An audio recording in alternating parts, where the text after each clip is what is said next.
Estimados hermanos, muy buenos días. Esta es la reflexión para el día de hoy, 20 de febrero, titulada La necesidad de la cruz, y está tomada del libro devocional de John Stott. Y comenzó a enseñarles que le era necesario al Hijo del Hombre padecer mucho y ser muerto. Esto le decía claramente. Marcos capítulo 8, versículos 31 y 32. Antes de que lleguemos a la confrontación entre Jesús y Pedro, puede ser útil dar alguna información sobre el trasfondo histórico. Durante más de 700 años Israel había sido oprimido por los sucesivos imperios de Asiria, Babilonia, Persia, Grecia y Roma, con excepción de un breve periodo embriagador en el que estuvo bajo el liderazgo de los macabeos. Hacia fines del último siglo anterior a la era cristiana, surgieron numerosos movimientos apocalípticos cuyos líderes hacían promesas extravagantes. Jehová estaba a punto de intervenir por medio del Mesías, anunciaban. Los enemigos de Israel serían destruidos en un conflicto violento y sangriento y llegaría a la era mesiánica de paz y libertad. Galilea era un hervidero de esas expectativas y algunas personas estaban poniendo su esperanza en Jesús de Nazaret. Por eso Juan relata que entendiendo Jesús que iban a venir para apoderarse de él y hacerle rey, volvió a retirarse al monte él solo.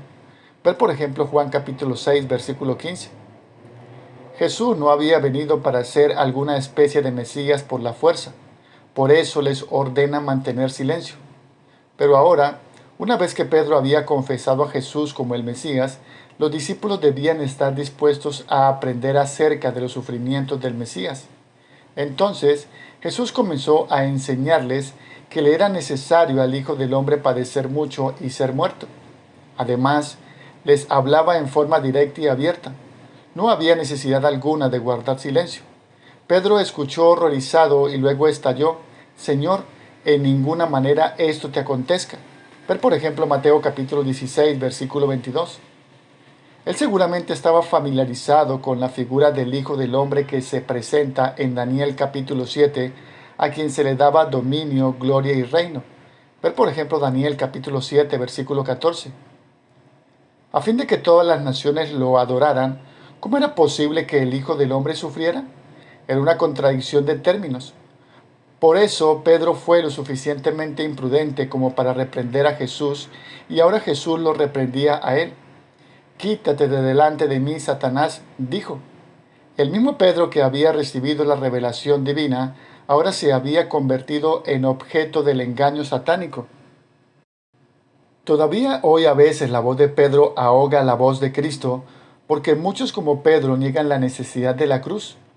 La cruz sigue siendo piedra de tropiezo para la soberbia humana.